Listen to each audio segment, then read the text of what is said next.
आज हम एक नया टॉपिक पढ़ेंगे जिसका नाम है लिक्विडेशन ऑफ कंपनीज। पहले हम समझते हैं लिक्विडेशन ऑफ कंपनीज क्या होती है। लिक्विडेशन मतलब खत्म हो जाना। कंपनी क्या होती है? कंपनी हम किसी को भी नहीं कह सकते हैं। वो रामपाल का चाय का शॉप है, वो उधर शर्मा जी का स्टेशनरी है, वो सब कंपनी नहीं है। कंपनी हम किसे कहेंगे? कंपनी हम कहेंगे अगर कोई भी बिजनेस कोई भी बिजनेस अगर कंपनीज एक्ट के द्वारा। कंपनी एक्ट क्या होता है भाई? कंपनी एक्ट होता है, कंपनी के रूल्स होते हैं कुछ, उस रूल्स को फॉलो करते हुए कोई भी बिजनेस उस रूल को फॉलो करते हुए अपना बिजनेस करे, तो उस बिजनेस को हम कहते हैं कंपनी। यानी कि हर कोई बिजनेस कंपनी नहीं है, वही बिजनेस कंपनी है जो कंपनीज एक्ट के द्वारा स्टैब्लिश्ड हो, कंपनीज एक्ट के द्वारा चले और कंपनीज एक्ट के द्वारा बंद भी हो। तो लिक्विडेशन के क्या मतलब है? लिक्विडेशन का मतलब है कंपनी खत्म हो जाना। तो खत्म क्या करेंगे? खत्म भी कंपनी स्टैब्लिश भी एक्ट के थ्रू होता है, वो रूल के थ्रू स्टैब्लिश्ड हो रहा है, रूल के थ्रू वो इजाद हो रहा है, तो रूल्स के थ्रू बंद होगा। और बंद होने का जो प्रोसेस, कंपनी का बंद करने का जो प्रोसेस है, उसे हम कहते हैं लिक्विडेशन ऑफ कंपनीज। आपने सुना होगा बहुत सारी कंपनीज जो हैं वो बंद हो जाती हैं, बहुत सारी कंपनीज बंद हो जाती हैं, उसी को हम कहते हैं लिक्विडेशन ऑफ कंपनी। समझ लो कोई शॉप बंद हो गया, उसको हम लिक्विडेशन नहीं कहेंगे। हम जब कंपनी बंद हो जाएगी तो उसको कहेंगे लिक्विडेशन ऑफ कंपनीज। उसी को आज हम समझेंगे। जब कंपनी बंद होता है तो कैसे होता है। सबसे पहले समझते हैं कंपनी बंद क्यों होता है। कंपनी बंद होने का दो वजह है। कंपनी यानी कंपनी बंद होगा, दो वजह है, एक वॉलंटरी और एक नॉन वॉलंटरी। या आप अपने आप से उसको बंद कर दो या आपको जबरदस्ती बंद करवाया जाता है। फॉर एग्जाम्पल आपका एक कंपनी है, वो आपका एक कंपनी है, वो आप बंद करना चाहते हो, तो आप अपने आप बंद कर रहे हो, उसे कहते हैं वॉलंटरी। लेकिन अगर आपको बंद करवाया जाए उसे कहते हैं नॉन वॉलंटरी। सर कौन बंद करवाएगा? जब मेरा अपना कंपनी, कौन दूसरा बंद करवाएगा? बंद करवाने का मतलब है कि अगर आपका कंपनी है और उसको गवर्नमेंट ने बंद कर दिया, क्यों? क्योंकि आप देश के विरुद्ध जा रहे थे, देश के अगेंस्ट जा रहे थे, आपकी कंपनी कुछ ऐसा काम करे जो देश के खिलाफ हो, तो गवर्नमेंट उसको बंद कर सकती है। या अगर आपकी कंपनी अपने लायबिलिटीज नहीं चुका पा रही है तो भी आपका कंपनीज बंद हो जाती हैं। तो ये जो है बहुत सारे कंपनीज का एग्जाम्पल है जो बंद हो चुके हैं, क्योंकि वो अपने शेयर होल्डर्स का है, जो उसके जो लायबिलिटीज हैं उनको वो नहीं चुका पाते, तो उनको बंद करना पड़ता है। तो लिक्विडेशन या तो आप अपने आप से कर सकते हो, वॉलंटरी हो गया, या दूसरे आपसे करा देते हैं, उसे कहते हैं नॉन वॉलंटरी। यानी कि मैंने रीजंस बता दिए कि आपका भाई, या हो सकता है गवर्नमेंट ने बंद करवा दी क्योंकि आप देश के अगेंस्ट जा रहे थे, या आप अपने लाइबिलिटीज को नहीं चुकवाए तो भी बंद हो गया। तो बड़े सारे वजह हो जाते हैं जो आप नहीं चाहते हो तो भी कंपनी बंद हो जाती है। ऐसे को हम नॉन वॉलंटरी कहते हैं। वॉलंटरी जब आप अपनी मर्जी से करते हो। तो कंपनी चाहे वॉलंटरी हो चाहे नॉन वॉलंटरी हो, कंपनी हो तो बंद, लिक्विडेशन हो रहे। तो लिक्विडेशन ऑफ कंपनी जब भी होती है, चाहे वो वॉलंटरी हो चाहे वो नॉन वॉलंटरी हो, तो एक आदमी को चुना जाता है जो इस प्रोसेस को देखता है, इस प्रोसेस को करता है, यानी कि कंपनी को खत्म होने का प्रोसेस को वो करता है, उसको कहते हैं लिक्विडेटर। यानी सारा प्रोसेस को कौन देखेगा? एक आदमी देखेगा। किसका? लिक्विडेशन ऑफ कंपनी को एक आदमी देखेगा, उसको हम कहते हैं लिक्विडेटर। तो लिक्विडेटर क्या करता है? कंपनी को बंद करने का सारा प्रोसेस यही करता है। और ये पहला स्टेप जो करता है, जो कंपनी को बंद करने का पहला जो स्टेप है इसका, वो करता है, फर्स्ट स्टेप क्या है? एक स्टेटमेंट बनाता है जिसका नाम है स्टेटमेंट ऑफ अफेयर्स। क्या नाम है भाई? Statement of affairs. Statement of affairs बनाता है। कौन बनाता है? वो लिक्विडेटर। जो लिक्विडेटर क्यों आया, क्योंकि कंपनी बंद हो गई है, लिक्विडेट हो गई। तो क्या बनाती है, स्टेटमेंट ऑफ अफेयर्स। और स्टेटमेंट ऑफ अफेयर्स का आज मैं आपको फॉर्मेट बताऊंगा कैसे बनाया जाता है। स्टेटमेंट ऑफ अफेयर्स उसी तरह है जैसे हमारा बैलेंस शीट हुआ करता था। यहाँ पे भी हम एसेट्स और लायबिलिटी लिखते हैं, पर बैलेंस शीट कौन बनाता है, वो कंपनी जो एग्जिस्ट करती है, पर ये हम कंपनी को लिक्विडेट कर रहे हैं, तो ये बैलेंस शीट नहीं बनाएगी, ये बनाएगी स्टेटमेंट ऑफ अफेयर्स। आपका सवाल हो सकता है सर क्यों बनाता है स्टेटमेंट ऑफ अफेयर्स, ताकि उसको पता चल जाए उसके पास कितने एसेट्स हैं, ताकि वो अपने लायबिलिटीज को डाल सकें। क्योंकि अब तो कंपनी खत्म हो रही है, जब खत्म हो रहा है तो वो अपना सारा उधार खत्म करना चाहता है, कि करके वो बंद करना चाहता है, क्योंकि अब कंपनी बंद हो रही है, तो देखना चाहता है उनके पास कितने एसेट्स हैं ताकि वो अपनी लायबिलिटीज को चुका सके। इसीलिए वो बना स्टेटमेंट ऑफ अफेयर्स जिसमें सारे एसेट्स और सारे लायबिलिटीज लिखते हैं। तो सबसे पहले आओ स्टेटमेंट ऑफ अफेयर्स का फॉर्मेट देखते हैं। सबसे पहले स्टेटमेंट ऑफ अफेयर्स ये आता है, उसमें एसेट्स क्या आता है, एसेट्स। सबसे पहले हमें क्या लिखना है बच्चे, एसेट्स लिखना है।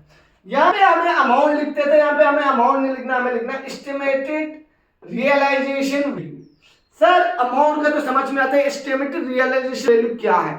एस्टिमेटेड रियलाइजेशन का वैल्यू का मतलब होता है जो एसेट के पास है वो मार्केट में अगर मैं बेचूं, सोल्ड करूं, तो मुझे कितना रियलाइज होगा, मुझे कितना पैसा मिलेगा, उसको कहते हैं estimated realisation value. Book value अलग है, बैलेंस शीट में हो सकता है उस बिल्डिंग का वैल्यू जो है वो 2 लाख हो, पर जब वो मार्केट में बिक रहा है, यानी कि किसी को आप बेच लो, तो वो आदमी आपको हो सकता है 3 लाख दे दे, हो सकता है वो आदमी आपको 1.5 लाख दे। तो जितना आदमी दे रहा है, जितने को बिक सकता है, एस्टिमेटेड है ना, वो एस्टिमेटेड है, जितने को बिक सकता है उस वैल्यू को हम कहते हैं एस्टिमेटेड रियलाइजेशन वैल्यू। तो यहाँ पे हमें बुक वैल्यू नहीं लिखना होता जो हमें बैलेंस शीट दिया होगा, हमें लिखना होता है realisation value, estimated realisation value. बिकने के बाद मुझे कितना मिलेगा वो लिखना है। पहले एसेट्स, हमें सारे एसेट इधर लिखने हैं, उधर लिखना है कि बिकने के बाद मुझे कितना मिलेगा, वो सारा मैंने यहाँ पे लिखना है।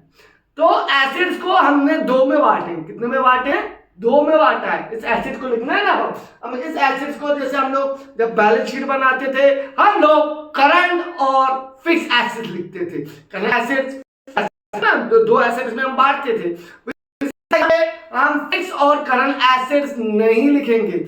यहाँ पे हम लिखेंगे, क्या लिखेंगे, एसेट्स और स्पेसिफिकली प्लेज। सर ये बताओ ये प्लेज क्या है, एसेट्स तो आता है समझ, पर ये प्लेज क्या, प्लेज क्या मतलब गिरवी रखना। मेरे पास कोई एसेट है, उसको अगर मैंने गिरवी रखा है तो हम क्या, वो एसेट जो है प्लेज, यानी कि एसेट जो है वो गिरवी रखा गया है।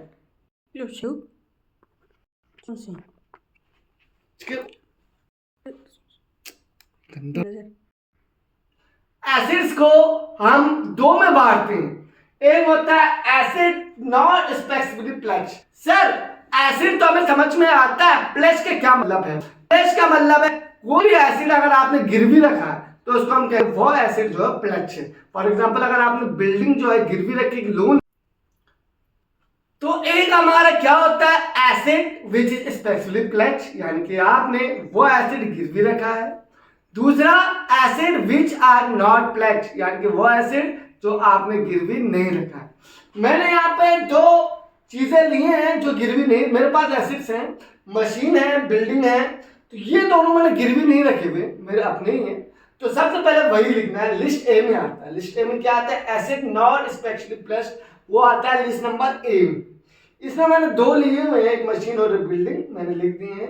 हमें पहले वही लिखना है जो कि हमारा प्लेज नहीं है। उसके बाद हमें लिखना है एसिड स्पेसिफिकली प्लेज, यानी कि वो एसिड जो हमने गिरवी रखी। इसके अंदर समझो मैंने प्लांट और लैंड है, 2 है मेरे पास, एक है प्लांट और एक है लैंड। तो ये दोनों जो है मेरा वो है जो मैंने प्लेज यानी कि गिरवी रख रखा है, और इनको गिरवी रख के मैंने लोन लिया हुआ है।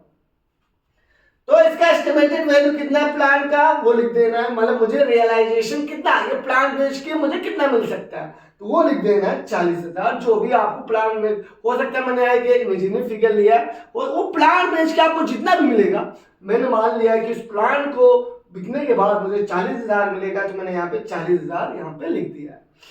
समझ लो ये जो प्लांट है इसको मैंने गिरवी रखा है एक लोन के लिए। जो लोन उठाया ना मैंने, वो मैंने लोन उठाया है 30,000 का, यानी कि प्लांट बेच के मुझे कितना मिल रहा है, 40,000 मिल रहा है। कितना मिल रहा है, 40,000 मिल रहा है प्लांट बेच के। और ये मैंने गिरवी रख रखा है किसके लिए, ऐसा लोन जो कि मैंने 30,000 रुपए का लिया है ना। तो जाहिर सा बात है मैं 40,000 रुपए का प्लांट बेच के 30,000 का मैं जब लोन चुकाऊंगा 10,000 रुपया मेरे पास सरप्लस बचेगा। तो देख लो बच्चे, एस्टिमेटेड वैल्यू लिखना है, ड्यू टू सिक्योर्ड क्रेडिटर लिखना है, डिफिशियंसी लिखना है और सरप्लस लिखना है। जब आप एसेट स्पेसिफिकली प्लस लिखोगे तो उसको आप 4 में ग्रुप करोगे। क्या क्या लिखोगे, estimated realisation value, due to secured creditors, deficiency और सरप्लस। तो सबसे पहले वो प्लान जो था वो 40 का था, उसका रियलाइजेशन वैल्यू मैंने लिख दिया। ड्यू टू सिक्योर्ड क्रेडिटर 30 का था, मैंने लिख दिया। उसके बाद बच्चे मेरे पास सरप्लस हो गया 10,000 का। कैसे हो गया, क्योंकि जो लोन था वो 30 का था, प्लान मेरा 40 में बिकी, 10,000 मुझे एक्स्ट्रा मिला, तो मैंने सरप्लस लिख दी। इसी तरह अगर कोई लैंड है वो 50 का है ना, मैंने गिरवी लैंड भी रखी थी और लैंड को गिरवी रख के मैंने 60,000 का लोन लिया था। एक तरह से लोन है, लोन लिया था। ये लोन कितना का लिया मैंने, 60,000 का लिया। कितने का लिया, 60,000 का। तो ये जो 60,000 है ये लोन लिया ना मैंने, और जब मैंने लैंड को बेचा तो मुझे कितना मिला, ये मुझे बेच के मिला, सोल्ड अमाउंट है। जब मैं बेचूंगा तो कितना मिलेगा, रियलाइजेशन वैल्यू, तो मुझे 50,000 मिल रहा है। जमीन मैंने गिरवी रख के 60,000 का लोन लिया है, तो जब मैं जमीन को बेच रहा हूं मुझे 50,000 मिल रहा है। लोन का था 10,000 रुपया अभी भी मुझे चाहिए, तो 10,000 रुपया मैं डिफिशियंसी के नीचे लिख दूंगा यहाँ पे। ठीक है बच्चे, तो ये देखो मेरा क्या हो गया, एस्टिमेटेड वैल्यू मेरा हो गया 40 + 50 90। ड्यू टू सिक्योर्ड क्रेडिटर, वो जो मैंने लोन लिए वो जो लिखते हैं, 30 + 60 कितने हो गए, 90। डिफिशियंसी मेरे इस वाले का आ गया था 10, इस वाले का मेरा सरप्लस आया था 10,000। और ये हमारा खत्म हो गया एसिड स्पेसिफिक।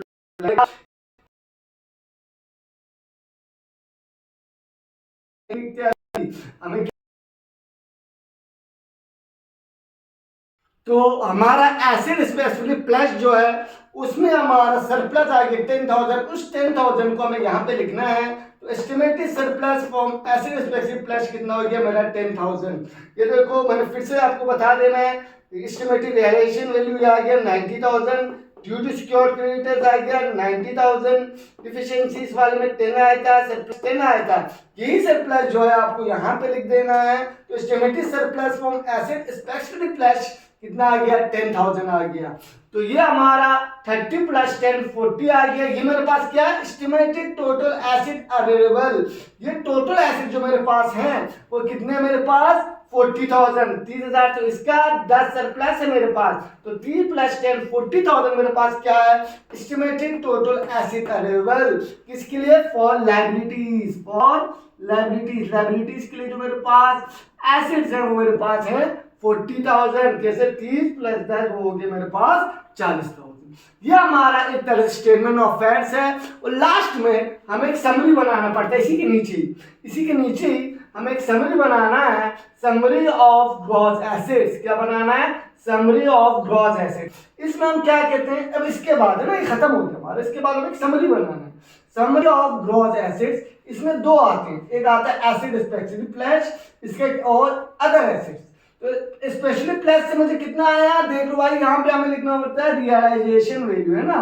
तो यहाँ से मुझे कितना मिल रहा है, देखो 90,000। ये देख लो, ये 90,000 जो है मुझे यहाँ पे लिखना है, जो मुझे रियलाइजेशन हो रहा है। किससे हो रहा है, एसिड स्पेसिफिक प्लस में जो रियलाइजेशन है वो मैंने यहाँ पे लिख दिया। उसके बाद बच्चे अदर एसेट में मेरा 30,000 है, तो ये मैं अदर एसेट में लिख दिया 30,000। जो इन दोनों से ये है, ये देखो बच्चे, अगर ये दोनों इन दोनों का ही 90, इसीलिए हमने यहाँ पे क्या लिख दिया, 90 लिख दिया। अदर एसेट्स मेरा कितने हैं, ये रहे 30, ये वाला 30 यहाँ लिखा, 90 + 30 हो गया 1,20,000। ठीक है बच्चे, तो लेकिन याद रखें ये जो है 90,000, जो इनमें से ये वाला आपको लिखना है 90,000, तो यहाँ पे आपको 90,000 लिख दिए। तो और ये आ गया हमारा अदर एसेट्स का, यहाँ से आ गया। इन दोनों का जब हमने टोटल किया तो ये आ गया 1,20,000। ठीक है बच्चे, तो यहाँ पे हमने यहाँ पे 1 मिनट बच्चे आप लोगों को बता दूं, ये 90,000 है, कहाँ से आया, ये वाला वैल्यू हमारा आ गया 90।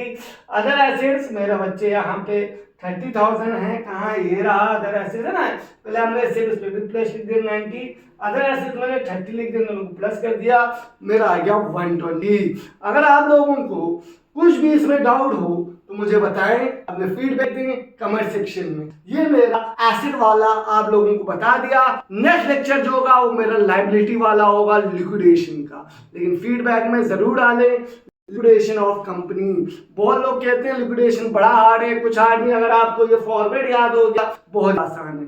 तो बच्चे यहाँ तक मैंने आपको लिस्ट ए और बी पढ़ा दिया, यह हमारा एसिड खत्म, यानी कि एसिड्स में 2 ही लिस्ट आते हैं, लिस्ट ए और लिस्ट बी। अगर आपको कुछ उसके बाद हम एक ग्रॉस समरी बना लेते हैं, समरी ऑफ ग्रॉस एसेट्स। आओ एक रिकैप कर लेते हैं, यही है सारा चीज लिक्विडेशन ऑफ कंपनी।